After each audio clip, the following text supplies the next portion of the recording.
কুমিল্লার নাঙ্গলকোটে ইউপি সদস্য আলাউদ্দিনকে বাড়ি থেকে তুলে নিয়ে গিয়ে কুপিয়ে গুলি করে হত্যার ঘটনায় প্রধান আসামিকে ঢাকার মগবাজার রেলগেট এলাকা থেকে গ্রেফতার করেছে র্যাব।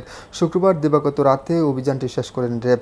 গ্রেফতারকৃত আসামি শেখ ফরিদ নাঙ্গলকোট উপজেলার বক্সগঞ্জ আলিয়ারা গ্রামের আব্দুল খায়েরের ছেলে। শনিবার সকালে কুমিল্লা অশোকতলা র্যাব অফিসে সংবাদ সম্মেলনে এসব তথ্য দেন RAB 11 Comilla company commander major Sadman Ibne Alam. Major Sadman জানান, নাঙ্গলকোটের আলিয়ারা গ্রামের দুই পরিবারের মধ্যে বংশ পরম্পরায় একটি বিরোধ চলে আসছিল। গেল 25 জুলাই গরু ঘাস খাওয়াকে কেন্দ্র করে দুই পরিবারের মধ্যে সংঘর্ষ হয়।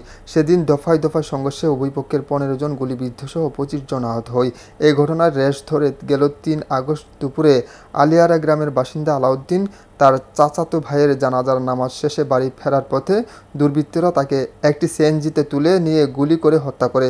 পরে এই ঘটনায় 5 আগস্ট নিহতের ছেলে বাদী হয়ে নাঙ্গলকোট থানায় একটি মামলা দায়ের করেন। 25 জুলাই একটি গরুর ঘাস খাওয়াকে কেন্দ্র করে একটি দুই পক্ষের মধ্যে একটি ঝামেলা সৃষ্টি হয়, যেখানে আপনারা বিভিন্ন পত্রপত্রিকায় এসেছে যে এটি গুলি ছড়া নিয়ে একটি ঘটনা সংঘটিত হয়। এরপরে এরই প্রেক্ষিতে দুই পক্ষের মধ্যে পরিস্থিতি গরম হতে থাকে। দুই পক্ষের মধ্যে আমরাও ওখানে টহল মোতায়েন করি, বিশেষ টহল মোতায়েন করার পরে পরিস্থিতি স্বাভাবিক হয়ে আসে। কিন্তু পরবর্তীতে 3 তারিখে আসার পরে এই লাশটি পাওয়ার মাধ্যমে একটি চরম উত্তেজনার সৃষ্টি হয়। এই উত্তেজনার ফলে আপনারা জেনে থাকবেন যে এক পক্ষের লোকজন আরেক পক্ষের বাড়িঘরে আগুন ধরিয়ে দেয় এবং একটি মামলা রুজু হয়। মামলা রুজু হওয়ার পরে আমরা আসামিদের গ্রেপ্তারের পরিকল্পনা গ্রহণ করি এবং গ্রেপ্তারের জন্য আমাদের নজরদারি বৃদ্ধি করি। পরবর্তীতে উক্ত যে আসামিকে গ্রেপ্তার করা হয়েছে তার নাম হচ্ছেন শেখ ফরিদ। উনি এজাহার নামীয় 1 নং আসামি।